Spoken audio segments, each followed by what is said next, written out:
Well, that's an interesting way to look at it. We certainly are not invincible, invulnerable, or immune to attack any longer. And we're very vulnerable here inside the United States, thanks to our open borders and more than 52 million people now residing inside the United States who were never born in the United States. We've got a lot of problems, and societal cohesion is much lower than I think it's ever been. This is not the same population that responded, let us say, to Pearl Harbor. We're not the same country we were in 1990 or 91. The armed forces, again, do not have the depth in terms of structure and experience. And more important, I would argue, we don't have the arsenals, in other words, the stocks for logistics and munitions and missiles and rockets that we had in the past. And we don't have the capacity to surge very much.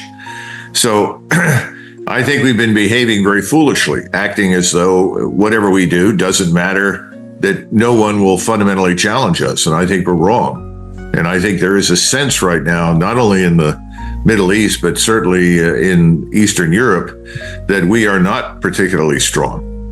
Well, the military-industrial complex are rubbing their hands at that answer if you get a post in a Trump administration.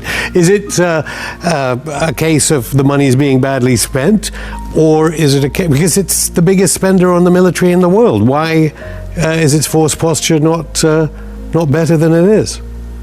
Well, I have to look at how the percentage breaks down of where the money goes. A lot of the money goes into pensions, medical care. So you eliminate a third to 40% of the budget right off the bat, trying to pay for all the retired, wounded, and surviving veterans that have to be cared for medically. That's one part of it. But then the other part is, as Chuck Spinney can talk about in greater detail than I can, obviously, is the acquisition system, which is a disaster and has been for many years. And in contrast to, let us say, the Russian military command structure and system, we are fragmented. Everything we do is service-centric. So each of the services are their own independent lobbying organizations with their own independent doctrines, their force structures designed as they see fit. And everyone is very comfortable with the model that emerged after World War II, which makes power at the top very, very weak and strengthens power inside the services. The outcome is that you buy a lot of things you don't need, and frankly are the wrong answers. And then second, and the third part of this that needs to be kept in mind is a lot of what we do is redistribute income through the Defense Department to make sure that we keep factories and shipyards and things across the country operating even when we don't need them, or we should certainly be building something else. Bizarrely, Blinken and Sullivan and Lloyd Austin are quite open about it. I've never heard the administration be so open about it, saying that military spending is not about military strategy, it's about military Keynesianism. Do you think they understand what you're saying when they parade around the world talking about important geopolitical issues, that the United States is militarily weak? Well, they don't see it through the same lens because they're not viewing it from the standpoint of fighting power. I mean, what have you got that you can commit that's really going to fight and make a difference to the outcome on the conventional level? When you begin to add those figures up and look at those troops that are ready and the equipment that they have, you get a very different picture. That's not their focus or their interest. You got to understand that the State Department, along with the Department of Defense, is essentially in the business of bullying everyone. Bullying not just potential opponents or adversaries, but also bullying allies to do things that we want them to do. Everything that we do is about bullying. We've developed a global financial system designed to bully people into doing the things that we want to do. This is, after all, what people like Xi and Putin and others have complained about. This is why you've got the BRICS rising very rapidly to challenge us, because people are sick of being bullied by us. Most Americans don't know this. They don't understand it. And they cheer. When we talk about war, people have no idea what war means. I mean, I don't know how many times I've talked to people that seem to think that war is something that only happens on other people's soil. So when someone announces, well, we bombed Syria, we bombed Libya, we bombed Sudan, everybody goes, oh, that's great. Or they think their greatness as a nation is being demonstrated by bombing hapless opponents that can't really defend themselves over issues that, for the most part, are irrelevant to us. So it's a complex problem, and it's not surprising that we are reaching the point of implosion. We're overly stretched. We're reaching that destiny that Paul Kennedy talked about in his great book, The Rise and Fall of Great Powers. A lot of the things that I'm saying, you could have said about the Spanish state and its military towards the end, and for that matter, about the British. So who is running the government of the United States of America right now? Now we're getting to the meat of the problem. That's the critical question. And it's clearly not the people you see on television. They are convenient facades, and behind them stand these unknown, anonymous people. Many of them are simply huge donors. Most of them are Americans, some of them are not. I mean, it's not a secret by any means that Jake Sullivan and the President of the United States have periodically taken long phone calls from George Soros. As I said the other day, I'd really like to get a hold of the White House phone log over the last 4 years and find out who's been making what decisions. I mean, even when Trump was in office, he made the decision to appoint John Bolton as his national security advisor, someone he did not want and personally disliked and did not agree with. But he received a call from Mr. Adelson, Sheldon Adelson, who was his biggest campaign donor. And Adelson said, please appoint Bolton. And ultimately, Donald Trump complied. Well, I think you have the same thing going on behind the scenes in the White House and obviously on the Hill. Yeah, John Bolton's been on this show a few times. People can watch our interviews with him. Of course, Donald Trump said later that he just wanted him in there to know what he was thinking. But of course, now Trump is being financed by Miriam Adelson, Sheldon Adelson's widow. No sympathy with these politicians, given that it costs $1 billion or more to become president. So they've got to get the money from somewhere, and they've got to negotiate that power play with rich oligarchs, because that's the system in the United States. Well, the Republic as an institution has reached entropy. Remember that the Constitution was devised in the late 1780s, and the Constitution and the government together were designed for a population of perhaps 3 million, overwhelmingly English-speaking Protestants, 80% of whom were from the British Isles, and whoever wasn't came from Germany or Scandinavia and parts of France. The population has changed. The nation has grown to enormous size. Yet we cling to this old form of government. It shouldn't be surprising to anybody that it has been overcome by events, overcome by the economy that it manages, overcome by the money that it cannot control. So we're at the end of a long cycle. We need to go through a long period of, I would argue, reform and retrenchment to deal with the problems and the issues that we have at home. But instead, we are being driven overseas. And this is not because this is something the American people want. If you go back through the polling data that starts before the First World War and leads right up until the last couple of years, the majority of Americans, whenever they are asked, always oppose overseas military interventions. They don't want it. They don't support it. So then the question is, well, then why do these things happen? Well, there is a government that doesn't respond to the American people. It responds to donors. And today, Washington is donor-occupied territory. It's as simple as that. Next week, we've got a whistleblower on who was an advisor to the chair of the Joint Chiefs of Staff. Do you think Jake Sullivan is seriously running the White House on these different issues, receiving the call that what happened in Iran, what happened in Lebanon, and then just reacting directly to it? I mean, on those attacks, I don't know what you thought of the fact that Netanyahu was in Washington, and then there was a meeting between the head of the CIA and Mossad in Rome, and then all these attacks started happening. You don't think Joe Biden has any involvement, particularly in the strategy now? No, and I think if you go back and look at Joe Biden over several decades, Joe Biden of 20 years ago or 30 years ago would never have done the things that we've seen him sign off on over the last few years. I mean, this is another point that I've made. Most of these executive orders that have opened the border and created the enormous problems we have inside the country with criminality and the rule of law, essentially suspending the rule of law for all intents and purposes, releasing criminals onto the streets, and mandating the settlement of millions and millions of people about whom we know absolutely nothing. Biden would never have supported those things. So why is he doing it? Well, he's signing effectively whatever is put in front of him. He's a front. He's a facade. And people, I think, have begun to figure it out, but I don't think Americans fully grasp the extent to which their republic has been subverted, largely by huge quantities of money.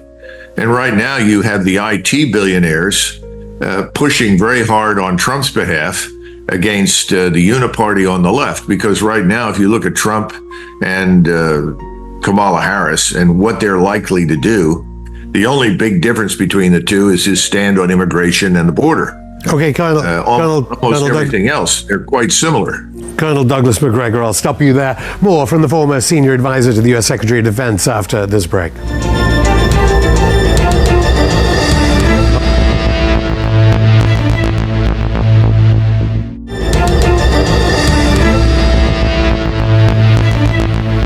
Welcome back to Going Underground. I'm still here with the former senior advisor to the U.S. Secretary of Defense, Colonel Douglas Macgregor. Colonel, you were talking about the influence of Silicon Valley and the influence of who's in charge at the moment of the United States government. That one lone hand at the UN Security Council vetoing a ceasefire in Gaza was on show to the whole world. I understand the IDF Chief of Staff, a former one, Aviv Kohavi, picked your book as required reading, Transformation Under Fire. Do you not think that Netanyahu has played some genius moves here with a weak U.S. administration? Not, I mean, for him personally, rather than for Israel, which of course may be destroyed because of his actions. What do you think of the Israelis, how they've played the United States, the sponsor of Israel? Mr. Netanyahu, who has lots of experience in the United States, he was educated in the United States, brought up here for quite a while. I don't know if you're aware of it or not, but for some time, I don't know if it still exists, there was also a birther movement in Israel, because there were substantial numbers of Israelis who were unconvinced that Mr. Netanyahu had been born in Israel and insisted he was actually born in the United States. I don't know what the answer to that is, but I do know that he understands the way the United States works. He knows that right now he has more control and influence over what we do in Washington, D.C. when it comes to foreign policy and defense policy than anyone who is presiding as president of the United States. The Israeli lobby has achieved something that it set out to do many, many years ago, to effectively have the unconditional backing of the United States government for anything they want to do. So his view is this is not going to last. He's not unreasonable in the sense that he doesn't think this is a permanent condition, but he knows that he's got that kind of control right now. As a result, he is determined to make use of it, which means that this is his moment, the moment for Israel to establish permanent Israeli Jewish military political hegemony over the region, to create not only greater Israel, but to put everyone on notice that they are in charge. And he's doing this because he's confident that he has our backing. Now, what will the United States do and what will it not do? Well, first of all, we're not going to put vast numbers of troops on the ground, largely because we don't have them to commit. But what about, sorry to interrupt, Colonel, but I mean, again, I'm giving Netanyahu a lot more credit. Surely it's clever of him to try and provoke a response that will end up killing U.S. servicemen and women, which will necessitate a U.S. armed response. Well, yeah, but you've got to understand something, that people are not totally stupid. They understand that our troops are in harm's way. If you go back to the last couple of years of the Trump administration, he wanted to shut down all the bases in Iraq and Syria and get us largely out of the region because he understood just how vulnerable they were. They used to be what we would call tripwires. In other words, you strike one of these and then you bring down the entire U.S. armed forces on you because we've made a commitment through a treaty. That's the way NATO worked for years. That's the way things have worked in Korea. Right now, these troops sitting in those bases are a convenient target set that, if attacked, will help justify the commitment of U.S. military power. What I was trying to say is that the military power we commit cannot be on the ground, because we simply don't have the ground forces to commit. So how we respond will be largely a function of our air and naval power, plus special operations forces. But even those are actually overstretched right now. So our response will be missile and air power. And the Israelis are confident that that's all that they need. Well, that is all that they've needed in the past to deal with the Arab states that surround them. But if you include Turkey and Iran in the equation, Iran certainly is in a position to level much of Israel with its rocket and missile arsenal. But then the Turks have one of the largest and most capable armies in the world. They can put within 30 days 2 million men into the field. The last thing the Israelis want to do is to provoke the Turks. But they've already risked that on a couple of occasions. One is in Cyprus, which is a very sensitive issue for the Turks, as you know, and the other is southern Lebanon. And recently, Mr. Erdogan pointed out that southern Lebanon is a very important strategic component of Turkish national security. I think somebody sat him down and said, listen, if southern Lebanon is attacked and Lebanon is destroyed, it's going to have a terrible strategic impact on us. We'll be saddled not only with refugees, but we ourselves could be at risk in this country. So now he has said, if you do this, we will respond. Now, what does the response mean? I mean, thus far, admittedly, Erdogan has been a blowhard, but I think the Israelis have reached the point that they are confronting two very serious possibilities. One is Iran. We know how they will respond. Then the other is Turkey, potentially, if he goes into southern Lebanon. But I think he's decided that with our help, he can master all of it. I think he's wrong. Yeah, Erdogan now talking again with Assad, apparently. But then, so we can dismiss the U.S. involvement in the immediate aftermath of the assassinations in Tehran and Beirut, that 2,500 troops were going to come on amphibious vehicles. What did you make of that announcement in the context of the entire global South fearing a wide West Asian war? It's ridiculous. I mean, if we put any number of Marines on the ground over there, and they're small numbers, obviously they're going to take casualties. They could easily be defeated depending on how the opponents respond. This is not 1991. And I think that's another huge problem. It's a problem, I would argue, even for President Trump. Washington lives on kind of a fantasy island where everybody fails to note that the world has, in fact, profoundly changed over the last 30 years. You know, you and I can sit here and talk about a resurgence of strength and power and productivity in much of the world that we have not seen since the 14th or 15th centuries. Americans have no notion that there was once a Persian Empire. They know nothing about the Ottoman Empire. They don't understand that for most of human history, China was the richest country in the world. You tell that to an American and he's, what? What are you talking about? That's our problem. People in Washington don't see the changes. There is no appreciation for the strategic implications of their actions. And everything is being put at risk unnecessarily. And it's Mr. Netanyahu is doing that both to Israel as well as to U.S. interests. The United States will survive. The United States is a large country. We can always disengage. We can pull back. That's what we do when things don't go our way. What happened when the Vietnam War ended and we lost? We left and we never went back. We can do that because we're primarily an aerospace or naval power. The Israelis have nowhere to go. So this is a very dangerous course of action for Mr. Netanyahu. He's tempting the tiger to come in and actually eat him. Well, one part of one continent arguably may not survive to the war in Europe, the so-called old war, but obviously newer than Chinese civilization. What do you think about any impetus from Russia to try and end the war before the November elections in the United States? Well, Russia wants to end the war, and I think it ultimately will. It'll end on terms that Russia stipulate. I think the Russians have exercised a great deal of patience, and for the most part, it's paid off. The last thing Mr. Putin wants is a direct confrontation with the United States and NATO. And let's face it, the United States is NATO. So if he can avoid that, he will continue to do so. From his vantage point, he looks at various factors. Number one, why push the envelope when you've got, at least in theory, an election coming in November that might change the attitude of Washington, at least insofar as the White House goes.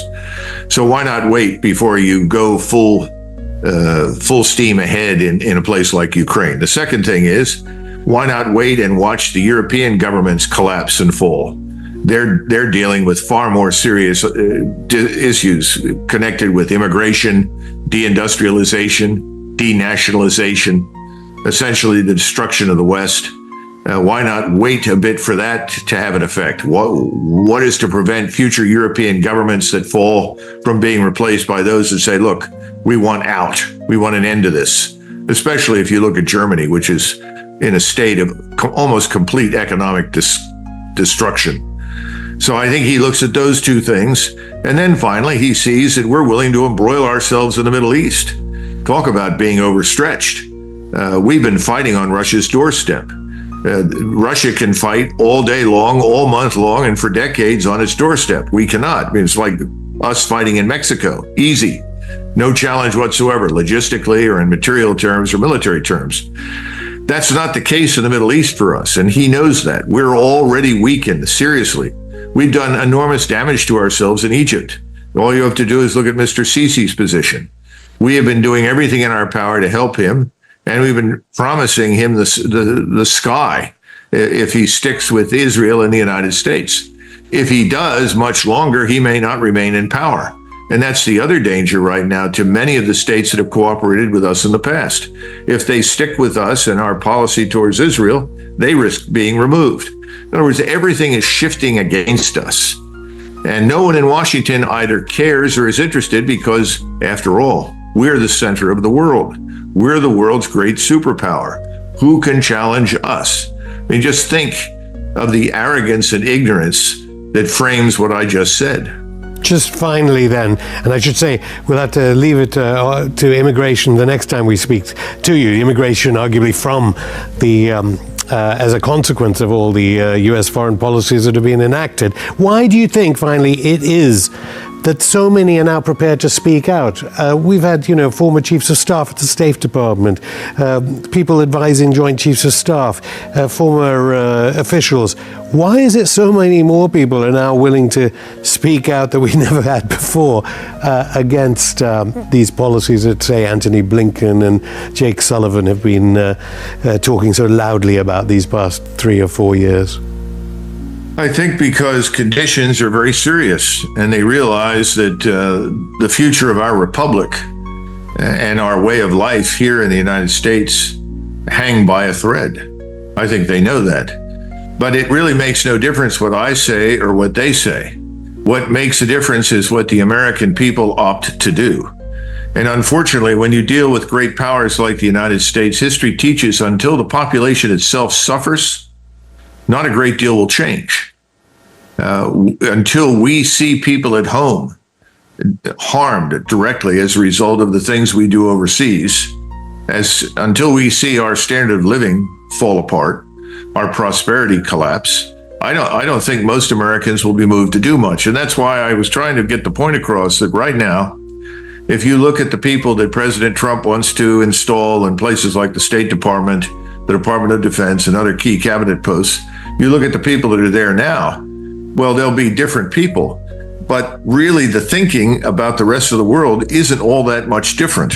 That's the problem. So you have one candidate who sits in the middle, who really could be an agent for substantial change, and he's actively suppressed by the mainstream media and the power structure, and that's RFK Jr.